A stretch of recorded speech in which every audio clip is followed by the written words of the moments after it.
ค่อยมีหมดข้อมูลต่างๆบ่ว่าสิเป็นแชทบ่ว่าสิเป็นคลิปเสียงต่างๆที่เหล่าโน้มน้าวให้ค่อยไปพอหั่นนะแล้วจนถึงขั้นกับบอกแฟนเราโอนเงินให้ค่อยแล้วค่อยขึ้นไปว่าซั่นความว่าเราอยากให้ค่อยไปพอหั่นนะถ้าสมมุติว่าเราบ่ได้เฮ็ดเราบ่ได้มีส่วนร่วมแท้ๆกับเรื่องนี้นะค่อยคิดว่าเราควรติดต่อมาหาค่อยนะ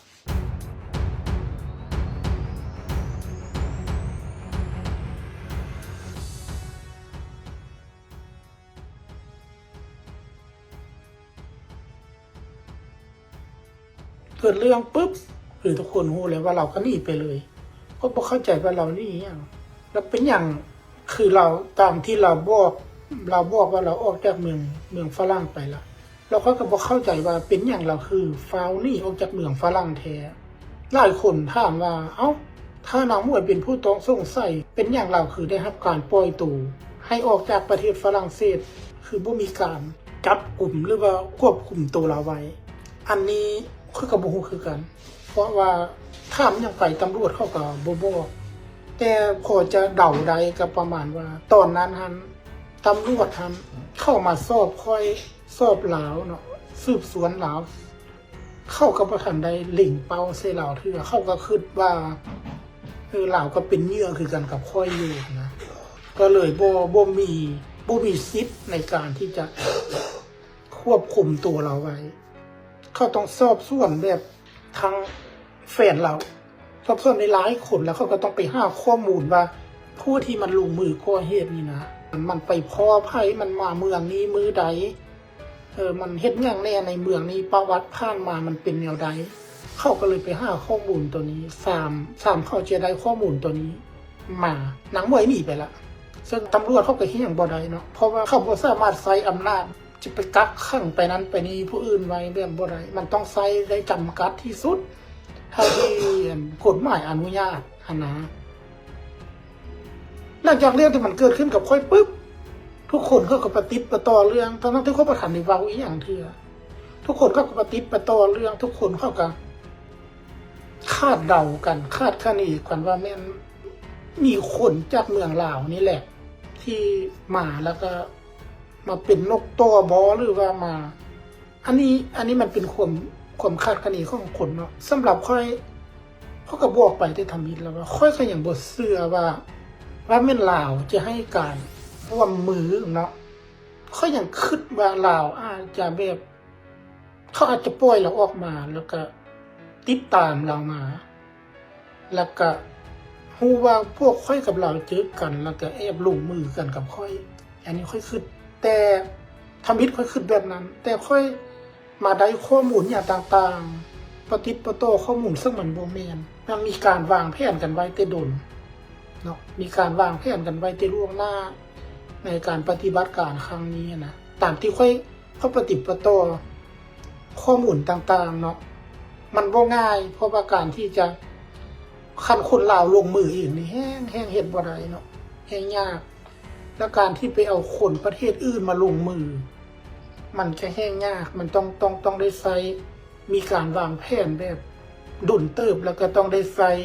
เงินมหาศาลในการที่จะเฮ็ดเรื่องแบบนี้อยู่เมืองฝรั่งอันนี้ลองคิดเบิ่งทุกคนก็เข้าใจเนาะว่าประเทศฝรั่งมันเป็นอย่างไร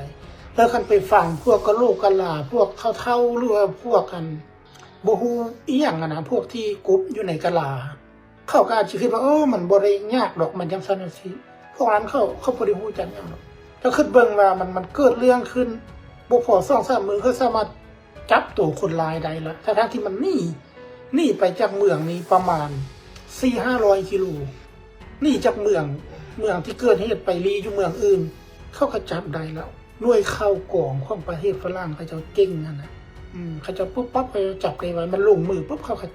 ปุ๊บพอเท่าใดเขาก็สามารถจับได้ท่านเป็นประเทศลาวเฮานี่ก็คือสิประมาณเป็นเดือนหรือว่าเลี้ยวไปเลยก็บ่สามารถที่จะจับได้แต่ว่าเข้าไว้อันนี้สารพัดผู้ที่มันลงมือหรือว่าขบวนการพวกนี้นะมันก็บ่แม่นว่าบ่ฮู้ได้ว่ามาเฮ็ดแบบนี้อยู่เมืองฝรั่งแล้วโอกาสที่มึงจะรอดนะมันมีน้อยมันก็ฮู้แต่ว่ามันก็ยังเฮ็ดแสดงว่ามันผลประโยชน์ที่มันได้รับ รือว่าแรงจูงใจในการกระทำนะมันต้องบ่ธรรมดาเนาะอันนี้พวกเจ้าบ่เชื่อพวกเจ้าถามโลดพวกเจ้าไปหาข้อมูลพวกเจ้าไปถามผู้ที่เขาเจ้าเชี่ยวชาญหรือพวกที่เขามีความรู้เรื่องพวกนี้ในประเทศฝรั่งในประเทศตะวันตกนี่พวกเจ้าสิรู้เลยว่ามันบ่ง่ายการที่จะเฮ็ดเรื่องแบบนี้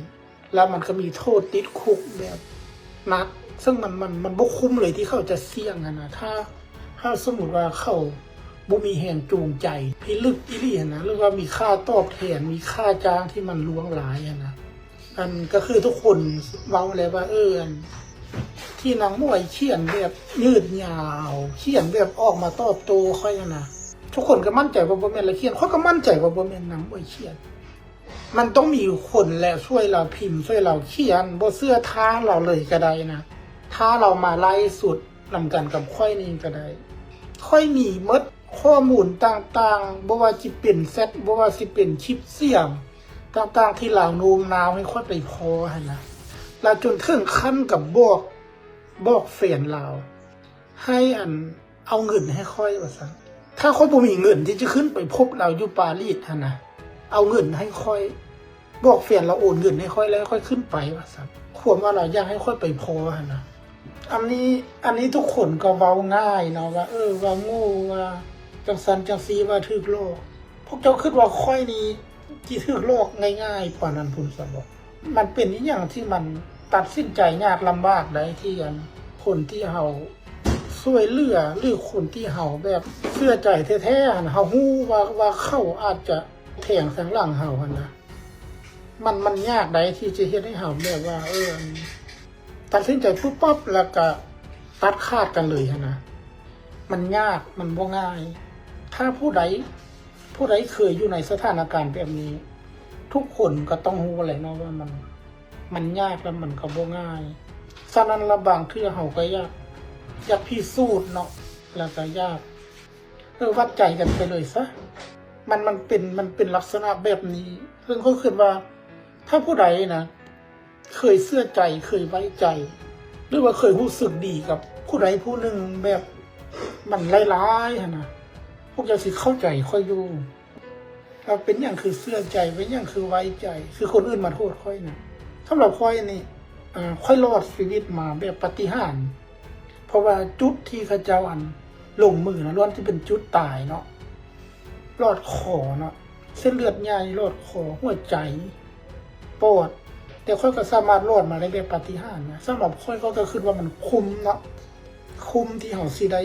พิสูจน์แบบว่าเฮาจะได้วัดใจกับไผผู้หนึ่งที่เฮารู้สึกดีนำได้หลายนะถ้าสมมุติว่าเราบ่ได้เฮ็ด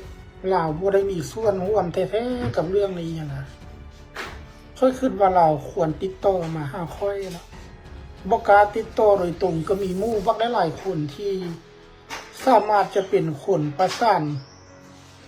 เป็นตัวกลางให้เป็นผู้ประสานให้ได้ลงกันว่ามันเป็นอย่างเรื่องมันเกิดขึ้นมันคืออย่างแท้บ่แม่นว่าเราหนีไปเลยเด้เราเฮ็ดแบบนี้เราใจดำกันกับค่อยเนาะเราเป็นคนนัดให้ค่อยมาพอเราแล้วค่อยถูกแทงค่อยถูกรอบสังหารจังซี่นะเราผัดหนีแต่ทั้งที่ค่อยยังนอนจุ่มอยู่ในผงหม้ออยู่นะเราหนีไปเลยจักเราไปใส่เขากับโบโฮจักหนีกับลาวจักหนีไปรีอยู่ใส่เขากับโบโฮเท่านี้ค่อยอย่างโบโฮพวกจะลองคิดเบิ่งว่าการกระทำของเรานี่มันคือบ่หั่นนะค่อยบ่ฮู้ดอกว่าเรามีส่วนเกี่ยวข้อง